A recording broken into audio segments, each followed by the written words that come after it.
session today. I'm very happy to have this opportunity to moderate this distinguished panel, extremely good panelists.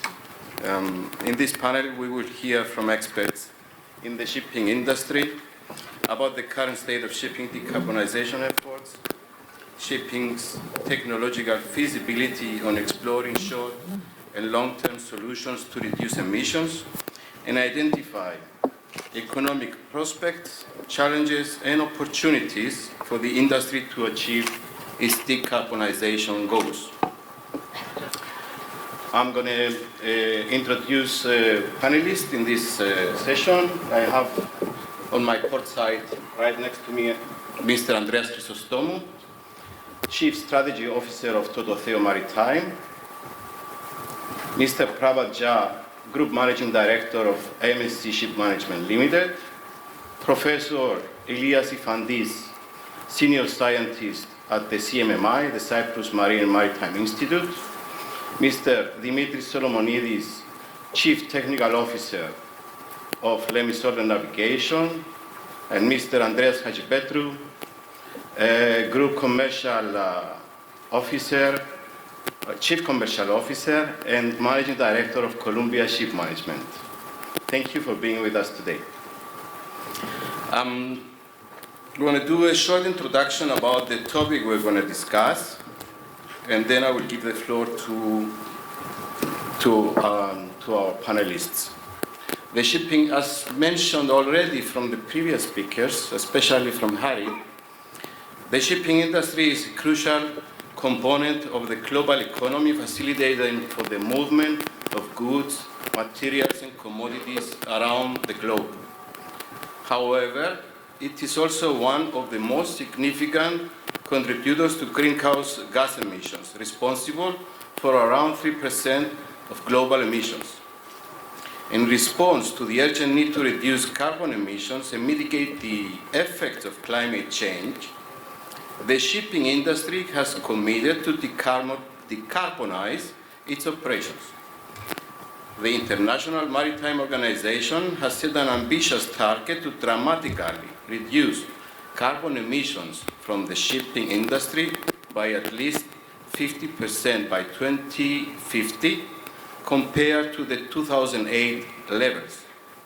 Achieving this target will require significant changes in the way how shipping operates. The industry will need to adopt to new technologies and develop low and zero carbon fuels, develop new bunkering, storage, and distribution, redesign and re-engineer ships, and implement new policies and regulations to drive decarbonization. At the same time, the shipping industry faces several challenges in achieving its decarbonization goals. These challenges include the lack of suitable alternative fuels, high cost of new technologies, and the need for significant infrastructure upgrades. Shipping, which is a relatively small energy consumer, will need synergies and collaboration with other bigger industrial energy consumers. And as Harry stated a while ago, this is a challenge of humanity. I hope for a very lively and interesting panel discussion, and I'm going to start right now. Do we have a microphone here?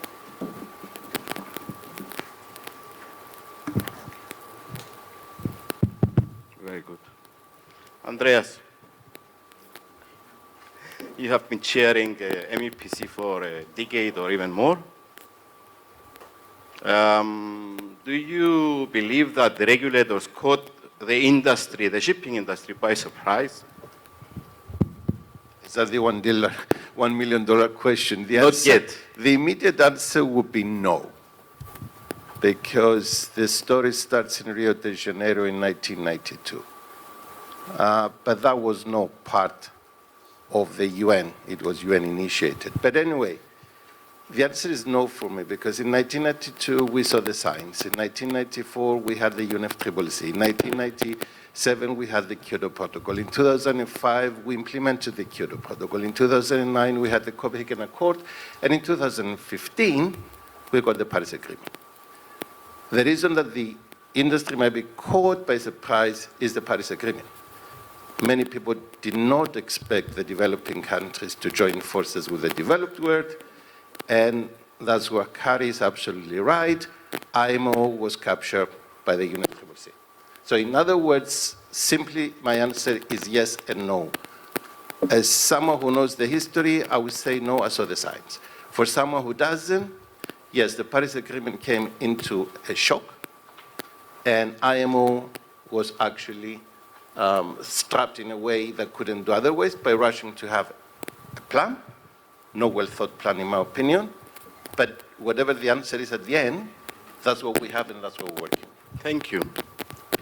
Do you believe new regulations are necessary to implement the decarbonization, especially as regards the new abatement technologies, or we have enough? Regulation would be definitely coming up for the simple reason.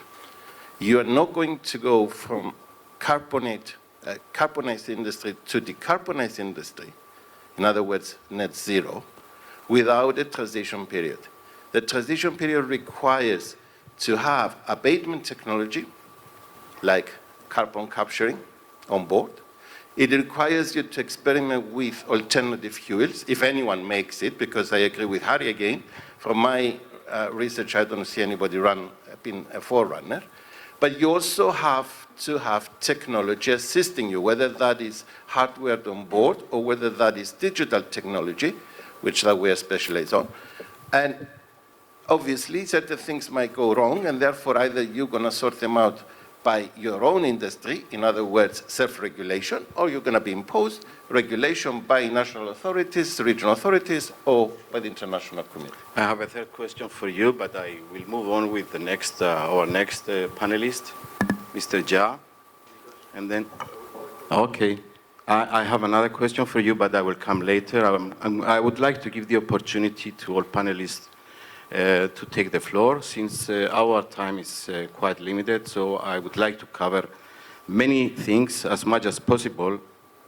Mr. Jha, you are representing a company that is dominant in certain shipping segments, especially in the container shipping market. Speed is a key factor. Frequent port calls, accuracy in time. Now, with the introduction of the IMO short-based measures and the EXI, many ships will have to slow down the speed and downgrade the ship performance. However, the supply chain needs to be maintained and keep on. How do you think this is possible, slowing down the speed and maintaining the supply chain? Thank you, Nicos. Thank you, Nicos. I think it is a very relevant question. It is very well known that we all need to comply with CII. So we definitely need to reduce the speed or improve the ship to meet the current trade demand. But it is not only the ship's power and the speed that has been a factor in deciding, actually. So what the shipping net lines and the customer require is efficiency, as well as the network that the company can provide, and you need a competitive transit time. Here again, efficiency can be a tool to become competitive both in today's market and the future market. And the supply chain needs to be decarbonized, it is very clear. So what we have done in MSC fleet, we have been continuously adapting. And we started retrofitting our ships way back in 2011. And as the regulation has changed, as the new policies have emerged, and as the market requires, so we are selecting the ships with the right performance for the right trade, so we can provide a reliable network that the current trade requires. So we can continue to provide a network that can help continue the trade flowing as it is today. So if I understand well, you are working too much on optimization of routes and logistics. It is indeed true because, as is known, we are growing by terms of the new building, and we also have a record second-hand deliveries that we have bought, and we are managing all the ships from the Cyprus. I can tell you that in the last 2 years, if you bought 300 second-hand ships, more than 200 we have retrofitted with a new bow, new propeller, silicone coatings, and engine optimization, and we have achieved a gain in the range of 22% to 28%. So we are very happy that MSC has purchased this fleet, and we have made them efficient and providing a network to the shipping lines or the shippers so that we can continue to be, let's say, the reliable provider. So in conclusion, it is not only the power and speed, but we also need to look at the crew quality, crew training, because when you are running the ship at a lower speed, it brings a lot of new operational challenges. So plus, what is also required is the data, actually. And we are quite proud of our automatic data system that we have been gathering since 2012. So we can actually optimize the ship to the right operating profile. There are ships that we have retrofitted even 2 times, 3 times, and we see that maybe in the future we'll have to retrofit them again to keep them relevant for the service they are required, actually. Thank you very much, and I'm very happy to hear and you underline the crew, which it is, my personal belief is that it is a very important thing to further develop and train the crew for the new challenges to come. And thank you very much for these concluding remarks. I'm going to move to Elias. Elias, from the technological aspect, what do you believe are the most promising technological short and long-term solutions to reduce carbon emissions from shipping, and how can they be implemented effectively? What are the potential barriers to their implementation? Well, let me start by thanking you for the invitation. There are some good news. The good news is that we have a lot of proposed solutions. And probably we can be happy when we experiment with ammonia or methanol or hydrogen, but especially for the case we consider tank to wake.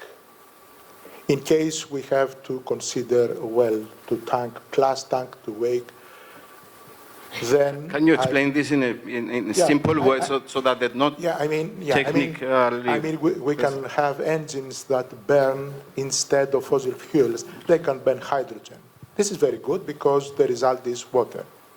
So I can be very happy when I'm experimenting in my lab, having hydrogen and oxygen and producing water and also energy. The question is how to find enough hydrogen to feed my engine.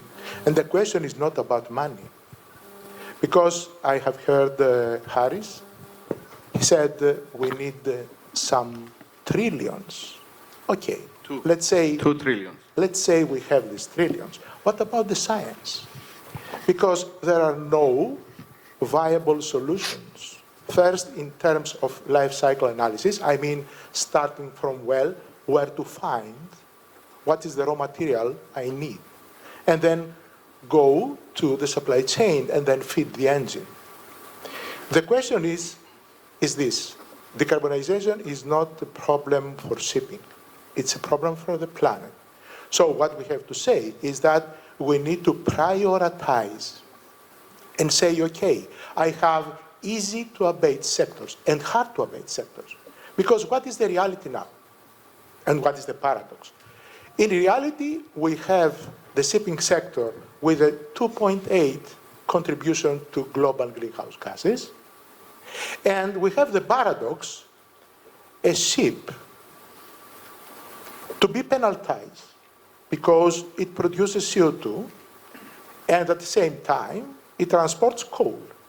Or at the same time, it transports raw materials or solar PV panels or wings for wind turbines. So first we have to prioritize. Then we have to be honest. 2030 is tomorrow and 2050 is next week. It is impossible to have these targets achieved. Impossible. It is not a matter of money. And the second thing is that there is an internal competition. For example, biofuels is a viable solution. Biofuels or e-fuels. Okay. It's a viable solution. We also have the aviation sector. So there is a competition between sectors. Since, as I said, decarbonization is a global problem. So what we have to do is first to be honest. Second, I believe that we have to abandon predictions, scenarios, and to be based on figures and facts, not to be based on narratives. But historically speaking, what we have seen in the past, whatever targets they have been set, either by the IMO or by the EU, they have been fulfilled. So I'm not sure if we can hope for some amendments or skipping down the 2050 policy. Okay. These are policies. This is not technology, this is not a solution, it's a policy. So what I have today, from a very reliable source, we have increased 1% the CO2 emissions, 423.64 ppm, compared to the last year measurements.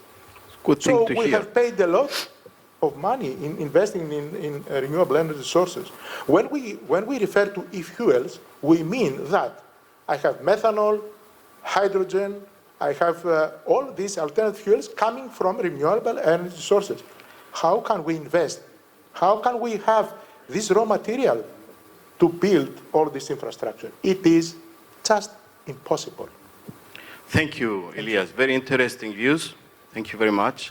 Moving to Dimitris. Dimitris, you're in charge of the technical department.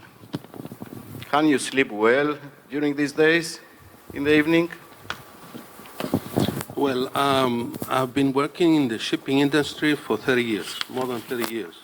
I brought with me, for the last 10 years, I've been actively involved in R&D. I can tell you in our company, we managed to design and build phase 3 ships, compliant. And I brought with me a piece of paper. This is something that tells a big truth. It says we have done it before, changing from coal to oil, an industry challenge. And in 1912, the diesel-driven MV Zealandia left Copenhagen into a world with no fuel bunkering possibilities. Now, it's the same we are facing now. Do you believe, Dimitris? The only thing, and the big difference, is that in those days, people were drilling holes and oil was gushing out. Nowadays, we have to produce the fuel from raw material. And the raw material is the big issue, and I agree fully with Exactly, Elias and I'm on moving this. to the crucial question now. Do you believe that today's technology provides solid and mature solutions to meet the decarbonization path? My answer is yes, no, but I tend to be towards no. Can you explain? Because, Elaborate a bit. because as ship owners, we are ready to put another new building project. And our big question is, which fuel? But it's at least $2 trillion question, not the 1 million. It's a Exactly, but we have the feeling that the equipment manufacturers, they have the solutions, but we are missing the fuel. Everybody talks about methanol, everybody talks about ammonia and all these things. Where is it? It has to be produced, so investments have to be made on that sector as well. Thank you very much. Dimitris, I have another question for you, which is a very interesting one, in my opinion. will the new regulations and the decarbonization road, which requires tremendous amounts of investments and a lot of money, especially for the smaller ship owners, will we see a massive write-off of existing ships, or will we see some redesigning and re-engineering of existing vessels to keep them alive for the next decades? That means not directly investing in new buildings, but keeping the vessel's hull, re-engineering the vessel, maybe replacing the engineering, the propulsion system, fitting some energy devices, and extending the useful ship's life for the next decades to come. Because of cost. I believe we will see both. We had cases where we had ships, and when we made the calculations, it was impossible to improve to a level where we can survive for the next year. So we said, forget about the ship, we go to the other one. We moved to, as I said, to new buildings since 2012. We managed to get phase 3 and phase 2 and phase 3 designs. We're moving now to the next, let's say, projects. The questions still remain, who will provide the fuel? But anyhow, there are technologies that can improve some of the ships. There are also technologies that, whatever you do with them, depending on the vessel, cannot improve further the vessel. So the question is, or the answer is yes and no. Thank you very much for this valuable feedback. Moving now to Andreas, last but not least. Hopefully. How are you this morning? Very well. Thank you. Traditional ship management, traditional third-party ship manager. How does a traditional third-party ship manager prepare to meet the new challenges in respect to decarbonization in collaboration with the ship owners? Except the challenges, does decarbonization also create new opportunities? What is your view about this? Well, after the speech of the beloved Harry and everybody else, I decided to scrap my notes, Nicos. I'm pretty sure about this. Let me say the following. I would ask you back, what does traditional third-party ship management means? This I don't really believe.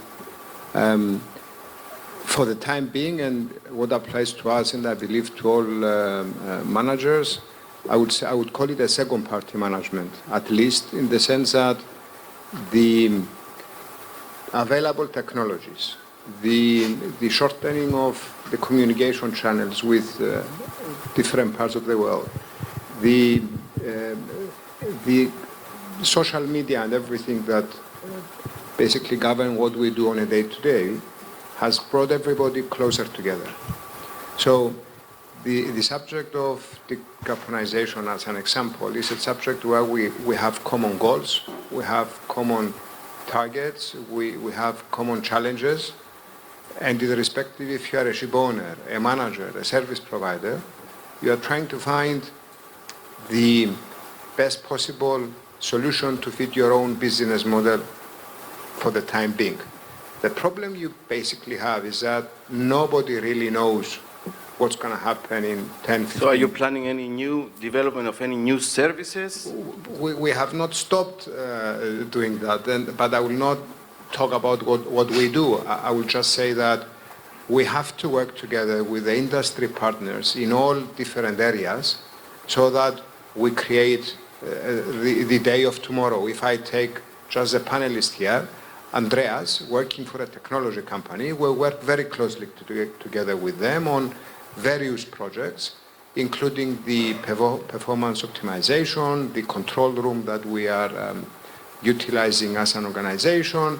We work together on the connectivity issues. So And if I compare what we have done 10 years ago and what we do today, we jumped. It's not baby steps. If I see MSC, yes, we all look up towards MSC and the achievements that they had during the years, but we talk very frequently with regards to crewing, how do we actually improve the crew qualifications and the people overall on the ships, and at the same time we exchange notes on technologies and so on and so forth. If I look towards Elias, we work together with CMMI to build up consortiums to approach EU funding and other sources so that we innovate, we do more things as an industry, and we work together on how we can change the industry. At the same time, with Lemissoler, yesterday, for example, with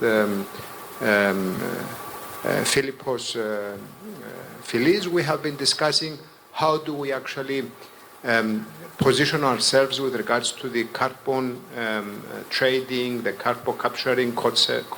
I'm happy to see that there is a... And so the message across is not really, nobody knows where we get, but as an industry, we have learned to work very closely together. As Dimitris said, we have changed from coal and so on, but more recent years, I remember the various forums, everybody was complaining about water ballast, how are we going to do this, and how expensive, and who's going to pay for it. Then we were talking about the available fuels and scrubbers, and we managed. Previous IMO regulations were peanuts compared to... Absolutely correct. What is coming now. It's a long way. And, excuse me for the expression. And I tend to believe with Elias that it's going to be extremely challenging to find the available resources and raw materials to meet the targets. Andreas, I'm very happy that to hear that you're collaborating with all the stakeholders in Cyprus. That's a very good thing.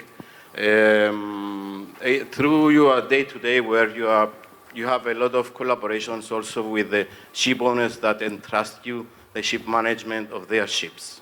So what is your feeling about new buildings? Are they planning now new buildings, or is it a period, the next period to come, it's going to be idle for the new building business? And if they are planning some new buildings, what are their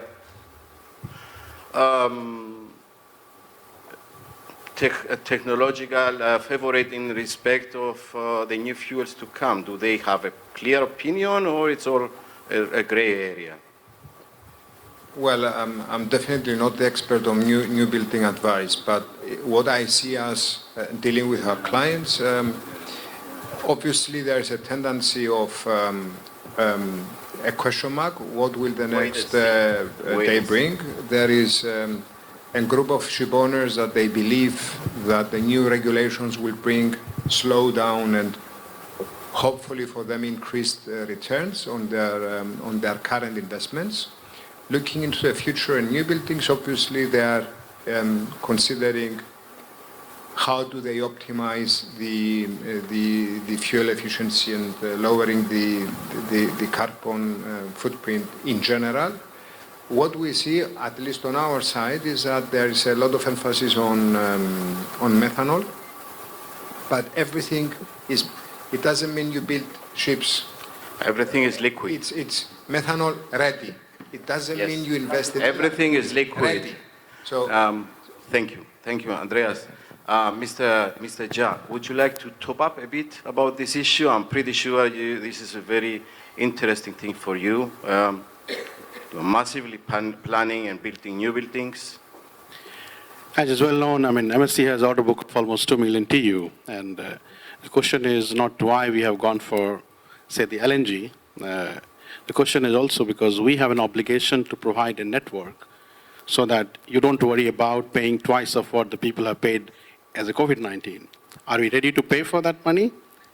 Because if this is what will happen, if you don't have the new building coming out, there is going to be a shortfall of the ships that can move the global trade, and we all will end up paying much more than what everybody complained in the last 2 years. The end consumer has to decide if... Correct. So we don't mind having a market congestion, but I believe, first of all, it is important to keep the global trade flowing. Plus also we believe, sorry for my analogy, but if you have a heart attack, today you go for the stent or the bypass. You don't wait for the new heart replacement. So what is available today? We are going for what is available today because LNG is available. It can give you 20%. We have a step up to the bio and possibly the e-LNG. So it is a transitional fuel. So as long as the market can absorb the cost, this is going to help maintain the balance between supplying the services and the new buildings. Because the risk of not having a new building is huge for the industry and the global trade. Thank you, Mr. Jha. It's always a pleasure to hear your views. Andreas, I think we managed the time quite well. Okay. Another question for you. Do you believe digitalization and optimization in shipping will play a vital role in the decarbonization era? What are your views about this? As I said before, we're living in interesting times, and to our Asian friends, saying that means it's a chaos. And we need to take into consideration every available tool to help us to get to decarbonization, to net zero. Optimization, it's one tool because now we're still dealing partly with the hydrocarbon fuel, so we have to reduce the amount that we're using and the amount of CO2 that we're pumping in the air.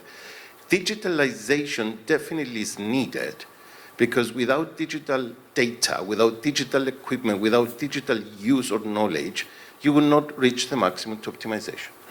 Now, digitalization, though, means that you're collecting data, you're getting down to blockchains, you're getting down to big data, artificial intelligence. We all see this GPT coming up and changing the whole way that we search the internet or how we pass the exams. So obviously, it's part of our life. We like it or not, we're still running around with a television set in our hats at the moment. So definitely the answer is, just to say, to conclude what I'm saying, we need to rethink the working model of shipping.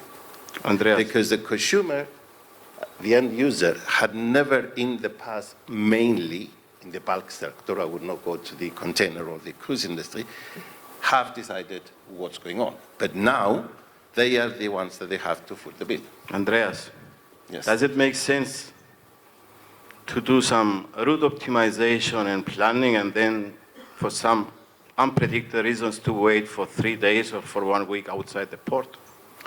Yes, it makes sense, and we all work towards the just-in-time arrivals and collaboration between ports, the actors in the ports, the shipping companies, the agents, and so on. And it's there. We are doing that. I mean, we have a platform doing that, per se. The question be here, again, we're coming back to the square one. We all need to contribute together. We cannot work in isolation. Even me, if I want to optimize how my car runs, I cannot do it without the engineers of the car manufacturer, and also by the type of fuel I'm using. And when I say by type of fuel I'm using, is it 30% biofuel plus hydrocarbon? Is it 60% biofuel? And we know in the European Union we have the mixing and the a mixture of fuels, but in other countries don't. So obviously everybody has to work together, rethink the model that we work up to a certain point, but don't expect that the hydrocarbon fuel will be out of the market very, very soon. Because LNG is not an alternative fuel. And I agree with MSC here, it's the only available that we can use and reduce our CO2 emissions. Thank you for this interesting opinion. And gentlemen, anything else somebody would like to add in this conversation? Very briefly, please. I would like to add this. I do believe that optimization and digitalization is the great enabler and facilitator. This is the one thing. The second thing is that we have to invest in the engine, the existing engines and the existing technologies, because the hydrocarbon fuels will be here for the next decades. Thank you, Elias. I'm not here to express my personal opinion, and I will respect my function as a moderator. That's why I would like to thank all the panelists for their input, valuable feedback, and opinions. Thank you all very much. Let's just see, Nico, if there's a question from the floor. Yeah. Give me just a second to Go on. just to sum up and do a very, very brief conclusion, some notes I've taken so far. And I would like to state that it is indeed impossible to predict how things will develop and look in 10 to 15 years, and which technological solutions will be mature, competitive, and available. Today's uncertainty may impair the prospects for new building projects, as we also heard during this discussion. That may last for the next years and may also distort the second-hand value of existing ships, especially those with a, let's say, bad CII rating of D and E. However, the shipping industry has proven in the past that it may adapt to changes. There are good grounds to believe that in this instance, this will happen as well. All in all, the road to decarbonization, though difficult, is expected to create also new challenges and opportunities. A synergy with the big energy consumers will be needed to adopt the best possible technological solutions in new low or zero carbon fuels.